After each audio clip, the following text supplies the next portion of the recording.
para aprovechar al máximo el tiempo, hoy tenemos un invitado de lujo. Todos saben que todas las semanas tenemos un invitado internacional y hoy tenemos el honor y el gusto de estar con Samuel Ángel, un gran intelectual que incluso ha combatido a capa y espada al lado de Nicolás Márquez y Agustín Laje, gran conocedor de la cuestión de la ideología de género. Y a mí me pareció muy interesante invitarlo, que la gente lo conozca, que la gente pueda acercarse a él mediante este espacio y después posteriormente cuando subamos el vivo, porque me gusta la tesis de su libro. Me gusta la tesis de su libro en plantear dónde están realmente las amenazas de la ideología de género. Muchas veces hablamos de la ideología de género y hacemos toda una cuestión descriptiva. Decimos, bueno, ideología de género es X, Y, Z. Bien, pero el tema es, esto posteriormente, ¿cómo afecta al individuo? ¿Cómo afecta a la sociedad? ¿Cómo afecta a las familias? ¿Cómo afecta a la política y a la cultura?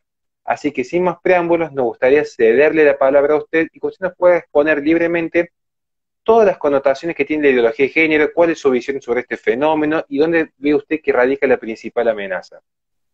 Muchísimas gracias. Antes que nada quiero agradecerte, obviamente, esta invitación como a tantos amigos argentinos. Amamos profundamente al pueblo argentino y ya era hora de que bajara un colombiano a Argentina porque estábamos invadidos de argentinos aquí arriba dándonos cátedra, que estamos muy felices. Son grandes amigos, pero ya era hora que tuviéramos la oportunidad de estar ahí con ustedes en Argentina en estas lides del combate cultural.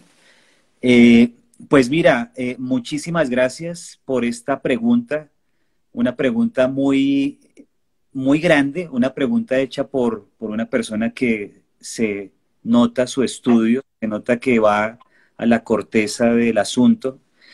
Eh, lo que pasó con mi libro es que yo descubrí, pues es algo evidente, pero no todo el mundo lo escribe, que las izquierdas están alimentadas por muchas de las estructuras ideológicas del nazismo. Las izquierdas apostatan del nazismo porque se lo atribuyen a la derecha, que es una completa falacia, es una mentira. El nazismo es izquierda, el nazismo es socialismo, otra clase de socialismo, pero socialismo, hasta el punto de que si nosotros vemos el manifiesto comunista, que es anterior, Marx y Engels dicen en el manifiesto comunista que hay varios tipos de socialismo y describen algunos. Esto para las personas que tienen ese pensamiento monolítico de pensar que el socialismo únicamente es el marxista, ¿no? Ha habido diferentes tipos de socialismo. Inclusive los estafetas de Hitler decían que los verdaderos socialistas de Europa eran ellos, o sea, está registrado. Entonces, esto para que llamémoslo así, la derecha, el conservadurismo, todos estos grupos que tienen unas ideas afines a las nuestras, no se sientan golpeados por ese bullying de la izquierda que nos trata periódicamente de nazistas, como algo que nos han colgado al cuello para desvirtuar nuestras ideas y nuestras posiciones. Si tú defiendes la familia, te dicen que eres un nazi. Si tú estás en contra del aborto, te dicen que eres un nazi. Si tú estás obviamente en contra de la ideología de género, te dicen que eres un nazi. Hasta hace poco, en estos días fue noticia, Gloria Álvarez, refiriéndose al libro negro, dijo que eran de nazis, ¿no? Entonces, entonces estamos nosotros desenmascarando esta estrategia de la izquierda, y voy a dar un punto concreto para ejemplificar lo que acabo de mencionar. Heidegger, Martin Heidegger, que era nazi, fue funcionario nazi, un filósofo alemán. Él menciona en su libro Ser y Tiempo algo que hace parte de toda la estructura que él creó para romper con Occidente, con las ideas de Occidente, y particularmente con las ideas metafísicas, y es que él dice que no somos ser, sino poder ser. Es una frase que él tiene. Eso, si lo vemos ahora, después de pasadas las décadas, encontramos a Heidegger lo plagia Simone de Beauvoir, porque Simone de Beauvoir, admiradora de Heidegger, es decir, la izquierda propias tropas, porque si hubo una militante de la izquierda de mediados de siglo reconocida es Simone de Beauvoir, pero Simone de Beauvoir plagia a Heidegger y dice, no se nace mujer sino se llega a serlo. Heidegger había afirmado no somos ser sino poder ser, lo plagió de manera vergonzosa. Y hacen parte de esa misma escuela existencialista, porque el padre del existencialismo no es la pareja de Simone de Beauvoir, Sartre, sino Martin Heidegger, padre ideológico de los dos mencionados, es decir, de Simone de Beauvoir y de Sartre. Entonces mira de dónde salen estas ideas, cómo las vemos materializadas en nuestro siglo, pero cómo la izquierda a su vez nos aplicó lo que hizo Hitler. Lo que hizo Hitler, la gente a veces me pregunta, yo he estado estudiando bastante el nazismo, lo que hizo Hitler para convertir a una nación eh, en una máquina de matar, que fue lo que hizo Hitler con Alemania, fue exactamente lo que hoy hacen estos colectivos, que fue criminalizar y victimizarse. Criminalizar y victimizarse. Increíble. ¿Quiénes eran las víctimas según Hitler? Los nazis. Las víctimas en su momento histórico eran los nazis y eso les daba la legitimidad en el marco de sus panfletos de convertirse en una máquina de asesinar, de reaccionar ante la amenaza que decía Hitler que tenían, que en este caso la materializó en los judíos. Ellos eran los que iban a ir por ellos, iban a acabar con la nación alemana, se iban a tomar el mundo y demás. Entonces, yo me he encontrado con una gran sorpresa y es que muchas de las personas que piensan de manera similar a nosotros, y lo digo porque he estado en varios países y me lo han manifestado, por esta gran desinformación que produjo Stalin y la Unión Soviética de su momento, que quiero dar un dato para entrar en esto.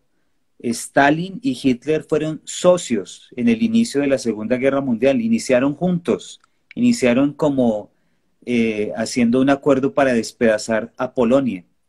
Entonces, luego, dado que se matan entre ellos, es decir, se traicionan entre ellos, pues Stalin se alinea con los Estados Unidos, pero inicialmente la Segunda Guerra Mundial comienza por la alianza del comunismo y el nazismo, que la izquierda nos lo vende como enemigos naturales, que no es así, son hermanos casi que gemelos, ni siquiera primos. Entonces, lo que te quería decir es que la estrategia que usa Stalin de separarse, de desligarse del nazismo, de mostrarse como los héroes que hacen que venzan los aliados sobre los nazis y de desmarcarse diciendo que acabaron con el peor criminal de la historia para mostrarse supuestamente en el otro extremo ideológico, es una estrategia que todavía la estamos viviendo hoy, la vivimos a diario en los medios de comunicación, en las izquierdas que nos tratan igual de nazis y demás.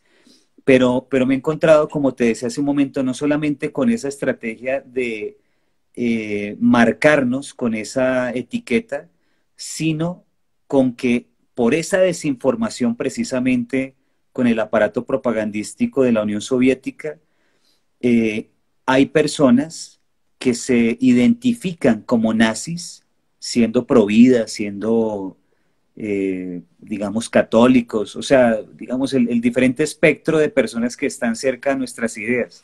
Entonces, el tema ha resultado muy interesante porque hemos empezado a tocar un espacio que era un agujero negro de información, es decir, un hueco, había un hueco en la información en estas décadas de historia que hemos llenado y que nos tiene muy contentos porque no lo esperábamos. Nosotros iniciamos el estudio desde otro lado, pero nos encontramos con un vacío informativo al cual hemos respondido y que creo que con el tiempo, en la medida en que el libro se dé a conocer, va a ser muy interesante para Occidente.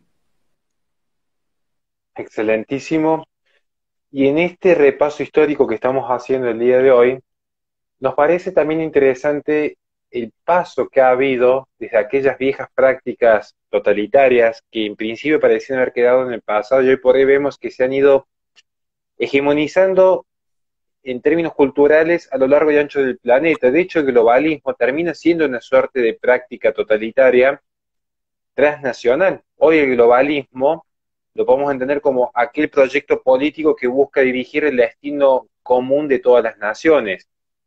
Entonces, acá es muy riesgoso cuando justamente vemos que tanto ciertas potencias amparadas y financiadas por ciertos lobbies y ciertos recursos financieros de una pequeña élite permiten impulsar justamente ciertas ideologías. Y aquí yo le quería preguntar si en este caso, ¿cómo atribuiríamos si sería como una suerte de izquierda o derecha, conservadurismo o totalitarismo, a la ideología de género ya globalizada, donde la bandera LGTB se está levantando en todos los mástiles de todas las naciones, hasta las empresas privadas tienen sus mismos logos, la gente ya parecía ser anatema cuestionar, de repente uno cuestiona el lobby totalitario y se convierte en un detractor, en un enemigo, casi en un criminal de lesa humanidad.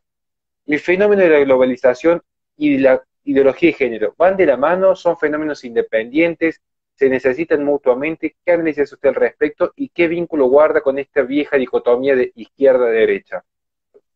Bueno, otra muy buena pregunta. Estamos te cuento que creo que es la mejor entrevista que he hecho en los Instagram en vivo por la calidad de las preguntas. Te agradezco.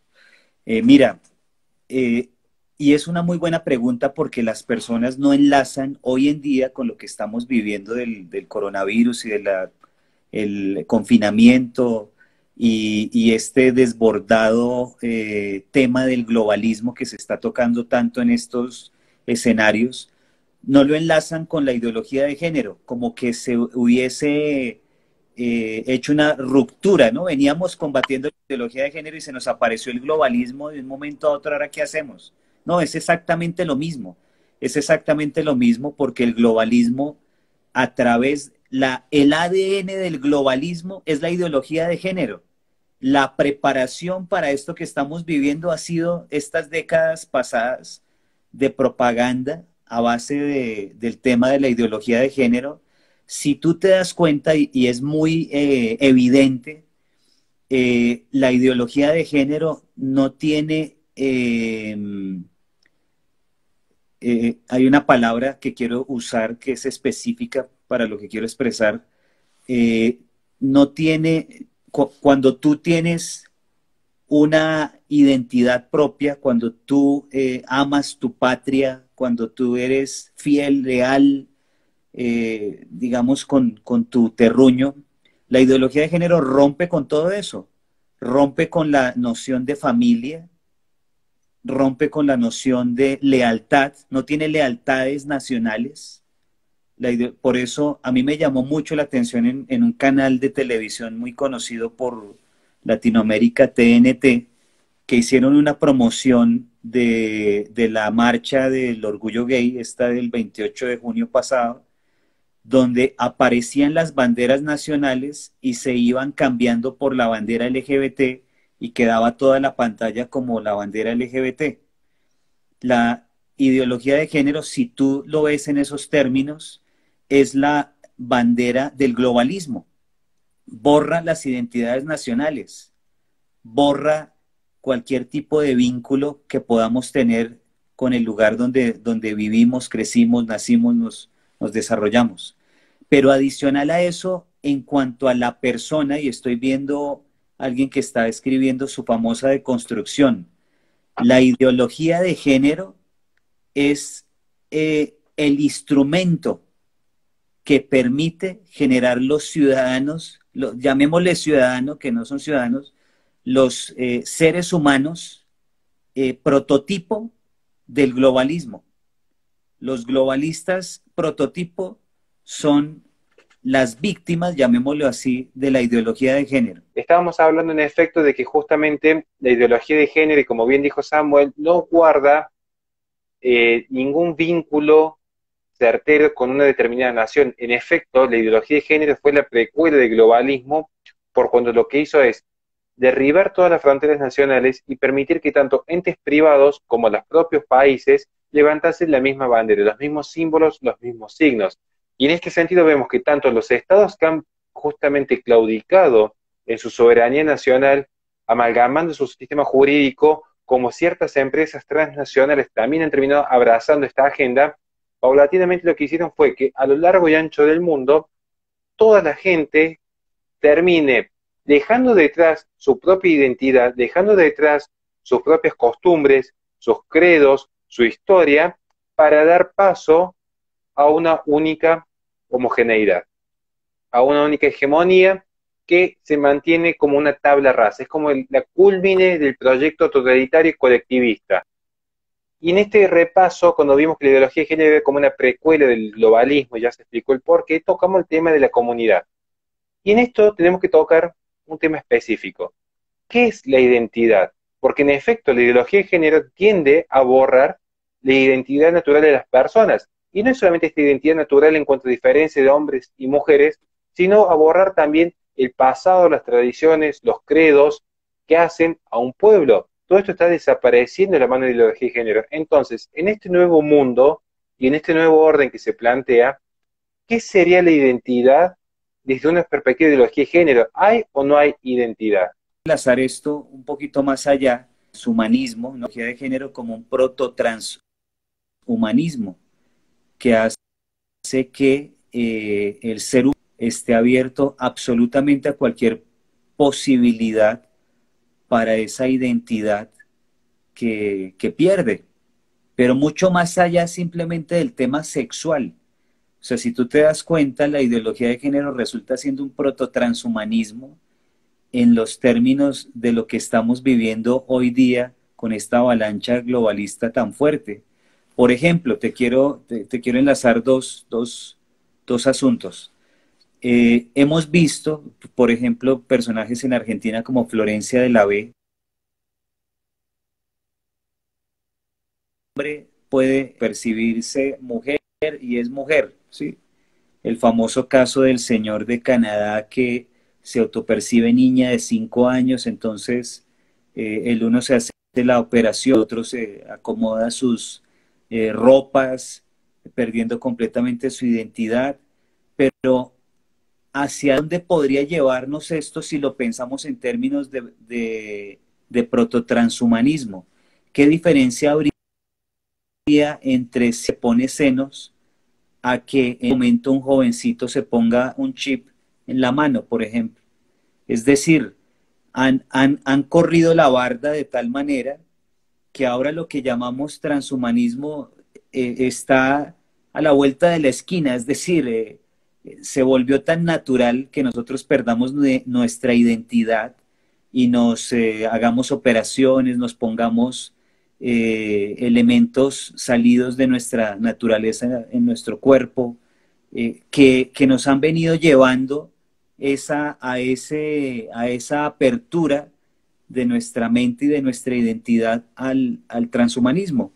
Entonces, quería enlazarlo ya que tocaste el tema de la identidad, porque la ideología de género ha sido este proceso como herramienta del globalismo que rompiendo las identidades, además nos abre a esas nuevas posibilidades que ya están vendiéndonos. Excelentísimo. Bueno, ahora ya como para ir finalizando y en los últimos minutos, sería dos preguntas protocolares, que es, en primer lugar, que nos recomiendes todas tus redes, páginas web, canal de YouTube, todos los medios por los cuales podemos contactarlo. Y en segundo lugar, si nos quiere dejar una reflexión final sobre el tema que usted desee con total libertad, para que se pueda expresar, pensando siempre que es un mensaje hacia los más jóvenes y hacia las futuras generaciones que el día de mañana puedan ver justamente las palabras que aquí hemos vertido. Perfecto. En mis redes sociales aparezco en YouTube. Me pueden buscar como numeral Samuel Ángel para encontrar el canal. Los invito a que se suscriban. En Twitter estoy como @Samuel Ángel. Aquí en Instagram estoy como samuelangel.tv.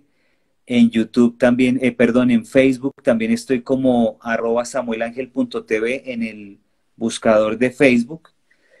Ok, dije que el sujeto de la revolución marxista ha mutado del proletariado al travesti y en manos de la izquierda el sujeto de la persecución en el nazismo cultural también de los judíos al heterosexual. Es decir, si los comunistas persiguen al capitalista, lo que hicieron los nazis fue encarnar al capitalista y lo encarnaron en el judío. Eh, de ahí verás que el pensamiento es exactamente igual, el ideario es el mismo. Ahora las nuevas izquierdas mutaron el sujeto de la persecución nazi, que es un elemento nuevo que expreso en mi libro. El sujeto de la persecución nazi fue el capital, el capitalista, pero encarnado en el judío. No simplemente era un tema de raza, sino igual que el comunista, atacando el capital. Entonces, a ese sujeto de la persecución que era el capitalista encarnado en el judío, ahora eh, lo han mutado a que el sujeto de la persecución sea el heterosexual. Entonces, nosotros como sujeto de la persecución, por eso es que hablamos de todo el bullying que nos hacen los medios, el bullying que nos hace en las universidades, el bullying que nos hacen cuando hacemos debates, porque mutaron el sujeto de la persecución. En el área de la ideología de género, lo mutaron, así como el sujeto de la revolución ya no es el proletariado, sino el travesti, el sujeto de la persecución ya no es el judío, sino el heterosexual. Entonces, de ahí que nosotros sepamos que debemos estar preparados para esta batalla que estamos viviendo de las ideas, pero que entendamos de dónde surge el que seamos perseguidos y tengamos este nivel de bullying, porque el sujeto de la persecución fue mutado por estas nuevas izquierdas también y somos los heterosexuales.